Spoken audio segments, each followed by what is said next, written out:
नमस्कार।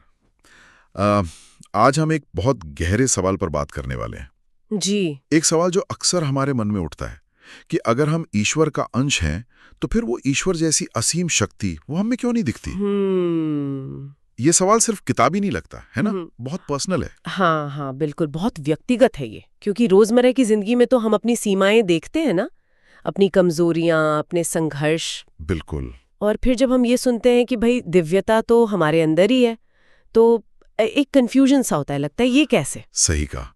तो आज हम इसी इसी गुत्थी को थोड़ा सुलझाने की कोशिश करेंगे, और खास तौर पर हमारे पास जो स्रोत है, ईश्वर की शक्ति और मानव जागरण, उसके नजरिए से जी।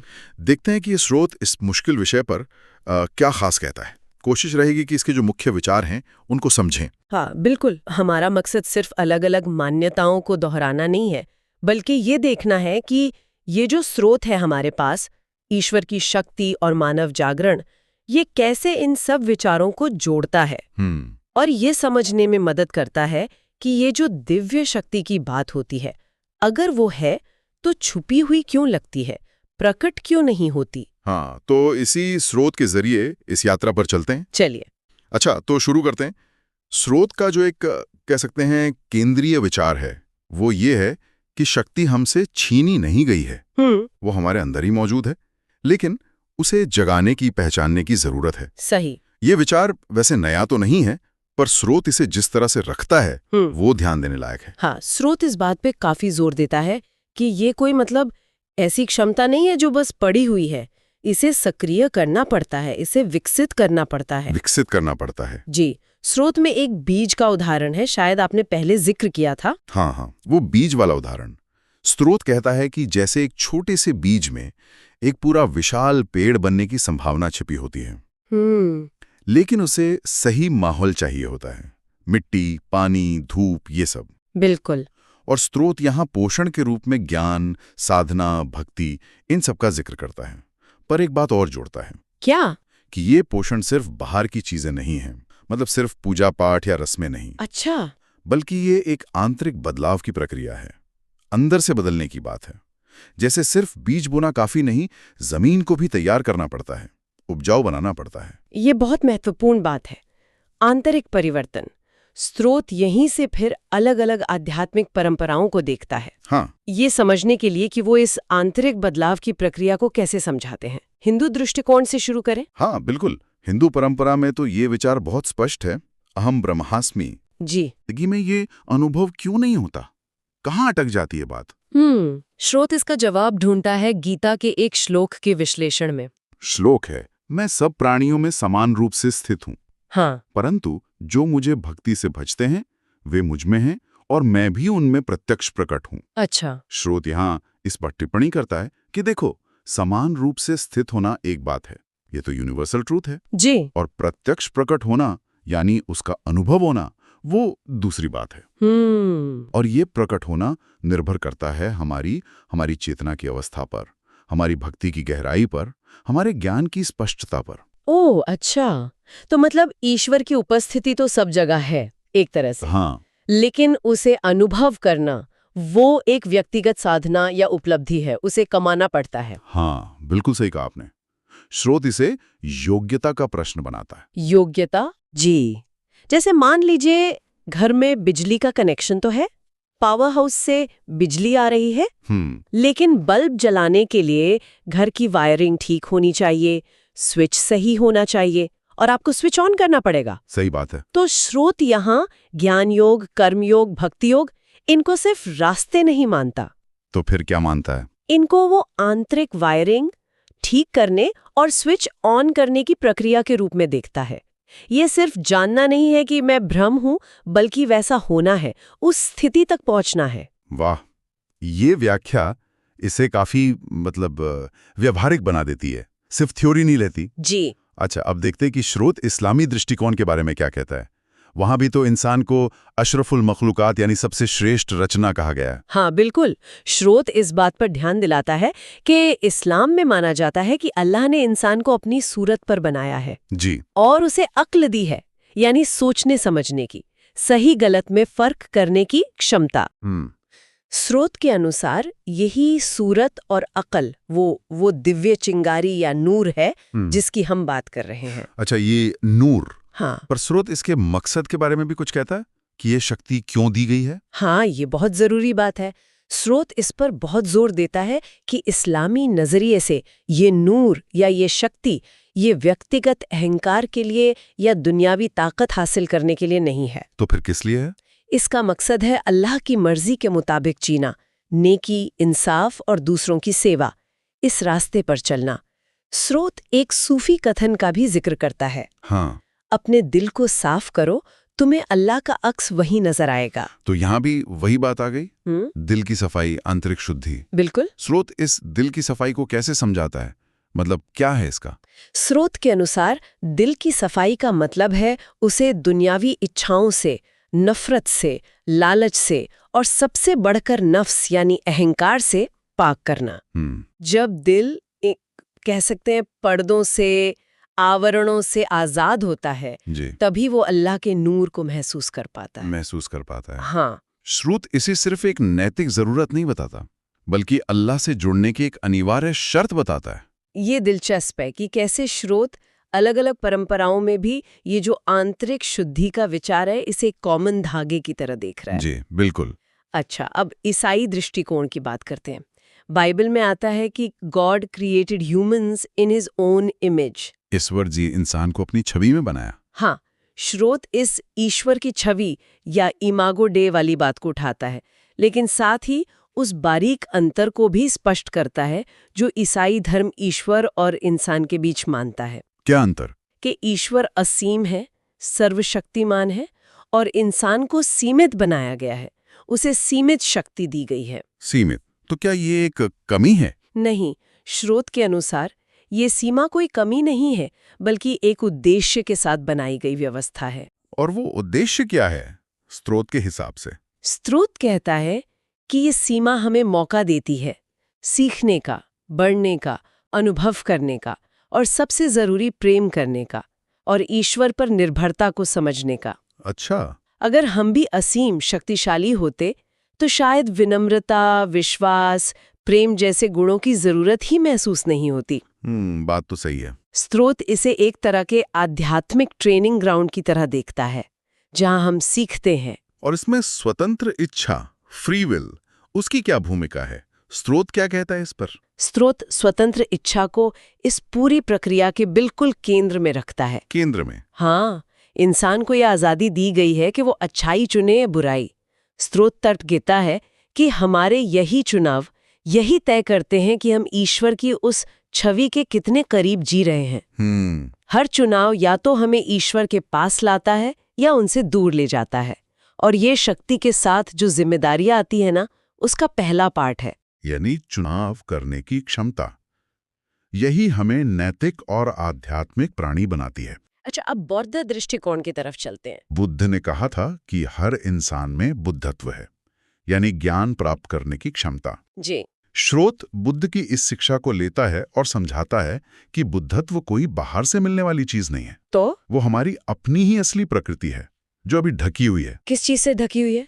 अज्ञान से, लालच से, क्रोध से, मतलब जो मानसिक अशुद्धियां हैं उनसे। और स्रोत यहाँ अहंकार को सबसे बड़ा पर्दा, सबसे बड़ा आवरण बताता है। अहंकार? हाँ, स्रोत में इसके लिए वो सूर्य और बादल वाला उदाहरण भी था, है ना? हाँ, बिल्कुल।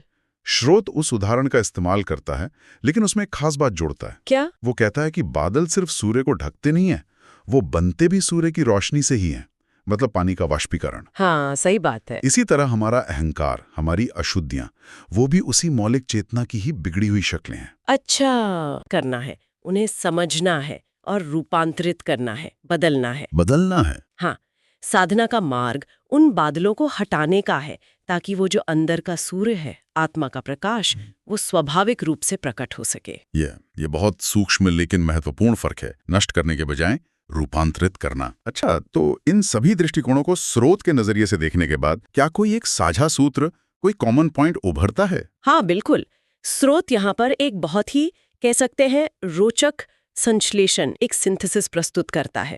वो कहता है कि आप भाषा अलग देख लें, प्रतीक अलग देख लें, कहानियां अलग हों, लेकिन अनिवार्य रूप से सभी परंपराएं एक ही दिशा में इशारा कर रही हैं। किस दिशा में? कि ईश्वर ने हमें शक्ति से वंचित नहीं किया है, बल्कि हमें उस शक्ति को संभालने के लायक और उसे सही दिशा में इस्तेमाल करने के लायक बनने की प्रक्रिया में डाला है। ये जो बात है कि हमें योग्य बनना है, ये बहुत मायने रखती है। जी। स्रोत इस पर और क्या कहता है? मतलब अगर हम जन्म से ही सर्वशक्तिमान होते तो क्या होता? स्रोत तर्क देता है कि अगर ऐसा होता तो जीवन का शायद कोई मतलब ही नहीं रह जाता। मतलब कर्म का, कोशिश का, सीखने का, प्रेम का, करुणा का, सेवा का, भक्ति का, इन सब चीजों का मूल्य ही खत्म हो जाता। हम शायद रोबोट जैसे होते, बिना किसी अंदरूनी विकास के, बिना किसी अनुभव के। ये जो सीमाएं हैं, यही हमें इंसान बनाती हैं, आध्यात्मिक प्राणी बनाती हैं। तो इसका असल मतलब क्या निकलता है फिर? स्रोत इसे कैसे समेटता है? स्रोत इसे सीधे सीधे जिम्मेदारी से जोड़ता है, रिस्पॉन्सिबिलिटी। जिम्मेदारी? हाँ, शक्ति बिना जिम्मेदारी के बहुत खतरनाक हो सकती है, विनाशकारी हो सकती है। और स्रोत यहीं पर वो पिता और बेटे के कार चलाने वाले उदाहरण का इस्तेमाल करता है। हाँ, वो उदाहरण काफी असरदार था। जरा उसे बताएं कि स्रोत उसे कैसे पेश करता है। क्या वो पिता अपने बेटे को सीधे फरारी की चाबियां पकड़ा देगा सिर्फ इसलिए कि वो उसका बेटा है? नहीं, बिल्कुल नहीं। नहीं देगा। नहीं। वो पहले उसे ड्राइविंग सिखाएगा, ट्रैफिक के नियम बताएगा, जिम्मेदारी का एहसास कराएगा। जब उसे यकीन हो जाएगा कि हाँ, अब मेरा बेटा इस ताकत को, इस स्पीड को संभाल सकता है, तभी चाबियां देगा। सही बात है। स्रोत के अनुसार ईश्वर भी कुछ ऐसा ही करते हैं। वो हमें असीम शक्ति सीधे नहीं सौंप देते, बल्कि हमें अनुभवों के जरिए, चुनौतियों के जरिए, आध्यात्मिक अभ्यास के जरिए उस शक्ति के योग्य बनाते हैं। ये तो वाकई सोचने पर मजबूर करता है। यानी कि वो दिव्य शक्ति पाना वो सिर्फ इच्छा करने की बात नहीं है, नहीं, बल्कि एक खास तरह की आंतरिक परिपक्वता, एक योग्यता हासिल करने की प्रक्रिया है। एकदम सही। स्रोत साफ तौर पर कहता है कि शक्ति जो है वो योग्यता और गुणों का पीछा करती है। अच्छा। आप ईश्वर जैसी शक्ति चाहते हैं तो पहले ईश्वर जैसे गुण अपने अंदर विकसित करें। दया, क्षमा, सत्य, प्रेम, निस्वार्थता। शक्ति इन गुणों का एक स्वाभाविक नतीजा है, कोई अलग से मिलने वाला इनाम नहीं। तो अब हम उस हिस्से पर आते हैं जिसे स्रोत जागरण का मार्ग कहता है। मतलब ये सब समझने के बाद स्रोत रास्ता कैसे जाता है? देखिए, स्रोत का सार यही निकलता है कि ईश्वर या वो दिव्य शक्ति वो कहीं दूर या बाहर नहीं है। हम ही हैं जो अपने अहंकार की वजह से, अपनी अज्ञानता, अपनी इच्छाओं के कारण उससे दूर हैं या उसे महसूस नहीं कर पाते। शक्ति तो भीतर ही है, उसे बस अनावृत करना है, जगाना है। जगाना है। और स्रोत के अनुसार इसे जगाने के लिए क्या करना होगा? कोई खास तकनीक? स्रोत किसी एक खास तकनीक पर जोर नहीं देता, बल्कि वो आंतरिक परिवर्तन की जरूरत पर बल देता है। आंतरिक परिवर्तन? हाँ, वो कहता है कि रास्ता आप कोई भी चुने, ज्ञान का, भक्ति का, कर्म का, ध्यान का, लक्ष्य एक ही है, खुद को बदलना। खुद को बदलना मतलब धारण करना, अपनाना। स्रोत फिर से गीता के उस कथन को याद दिलाता है। कौन सा? जब इंसान खुद को पहचान लेता है तब वो मुझे पहचान लेता है। खुद को पहचानना। स्रोत इसका क्या अर्थ लेता है? क्या मतलब है खुद को पहचानने का? स्रोत के अनुसार खुद को पहचानने का मतलब सिर्फ अपनी अच्छी बातें जानना नहीं है। अच्छा। बल्कि अपनी कमियों को, अपनी सीमाओं को, अपने अहंकार के जो छुपे हुए रूप हैं, उनको भी पहचानना। और सिर्फ पहचानना नहीं, उन्हें स्वीकार करना। जब हम अपनी इस छाया को, अपने शैडो साइड को देखते हैं और उस पर काम करते हैं, तभी हम अपने असली दिव्य स्वरूप के करीब जाते हैं। और ये कोई एक दिन का काम नहीं, ये एक लगातार चलने वाली प्रक्रिया है। तो निष्कर्ष ये निकलता है कि ईश्वर जैसी शक्ति पाने का रास्ता ईश्वर जैसे गुण अपनाने से ही होकर गुजरता है। कोई शॉर्टकट नहीं है। स्रोत के अनुसार बिल्कुल नहीं, कोई शॉर्टकट नहीं है। ये गुणों का विकास करना ही वो प्रक्रिया है जो हमें उस शक्ति के योग्य बनाती है। दया, सत्य, प्रेम, क्षमा, संतोष, सेवा, भक्ति, जब ये सिर्फ बातें ना रह जाएं, सिर्फ आदर्श ना रह जाएं, बल्कि हमारा स्वभाव बन जाए। स्वभाव बन जाए। हाँ, तब अंदर की वो जो सोई हुई शक्ति है वो अपने आप प्रकट होने लगती है। जैसे फूल जब खिलता है तो खुशबू खुद ब खुद फैल जाती है ना। हाँ, बिल्कुल। वैसे ही जब गुण विकसित होते हैं तो शक्ति प्रकट होती है। तो जो सवाल हमने बिल्कुल शुरू में उठाया था, अगर हम भगवान के पुत्र हैं तो हमें भगवान जैसी शक्ति क्यों नहीं? स्रोत उसका अंतिम जवाब क्या देता है संक्षेप में? स्रोत का जवाब, जैसा मैंने कहा, कई स्तरों पे है। पहला तो ये कि शक्ति है, पर सोई हुई है, हमारे अहंकार और अज्ञान से ढकी हुई है। ठीक है। दूसरा, ये शक्ति बिना योग्यता और गुणों के प्रकट नहीं होती, क्योंकि बिना जिम्मेदारी के शक्ति खतरनाक है। ईश्वर हमें वो जिम्मेदारी सिखा रहे हैं। और तीसरा, इस शक्ति को जगाने का रास्ता बाहरी कर्मकांडों से ज्यादा आंतरिक परिवर्तन, गुणों का विकास और अहंकार को मिटाने से होकर जाता है। और इसे जगाने का तरीका क्या है स्रोत के शब्दों में? स्रोत कहता है, अपने केंद्र में लौटो, जो तुम्हारा असली स्वरूप है उसे पहचानो, अहंकार से बाहर निकलो, प्रेम और सेवा को जीवन का आधार बनाओ। ईश्वर से या उस परम सत्य से जिससे भी आप जुड़ते हैं एक गहरा सच्चा रिश्ता बनाओ। जब दिल साफ होगा और इरादे नेक होंगे तो वो अंदर की शक्ति धीरे धीरे खुद ही मार्गदर्शन करने लगेगी। ये वाकई एक एम्पावरिंग नजरिया है ना? मतलब ये भाग्य पर या किसी भारी कृपा पर निर्भर रहने के बजाय पूरी जिम्मेदारी और संभावना हमारे अपने हाथों में देता है। हाँ बिल्कुल, स्रोत का संदेश आखिर में आशा का और जिम्मेदारी का ही है। हम बेचारे नहीं हैं, हम पीड़ित नहीं हैं, हम यात्री हैं जिनमें असीम संभावना है। जरूरत है बस उस संभावना को पहचानने की और उसे विकसित करने के लिए कोशिश करने की। इस चर्चा के अंत में स्रोत का एक आखिरी विचार श्रोताओं के लिए छोड़ते हैं, जिस पर वो आगे सोच सकें, मनन कर सकें। जी। स्रोत कहता है, भगवान ने हमें बनाया है अपने समान, बस हमें उस समानता को पहचानना और जीना सीखना है। ये सचमुच बहुत गहरा विचार है। इस पर सोचा जा सकता है कि रोजमर्रा की भागदौड़ में इस समानता को पहचानने का क्या मतलब है। हाँ। किसी मुश्किल इंसान में, किसी चुनौती भरी परिस्थिति में, या शायद प्रकृति की सुंदरता में उस दिव्य झलक को कैसे देखें। और सिर्फ देखना नहीं, उस समानता के मुताबिक जीना कैसे शुरू करें। शायद रोज के छोटे छोटे चुनाव, छोटी छोटी कोशिशें वही उस बड़े जागरण की ओर ले जाने वाले कदम है। बिल्कुल। इसी विचार के साथ हम स्रोत, ईश्वर की शक्ति और मानव जागरण पर आधारित ये गहन चर्चा यहीं समाप्त करते हैं। उम्मीद है इस विश्लेषण से इस विषय को समझने में एक नई और व्यवहारिक दिशा मिली होगी। धन्यवाद।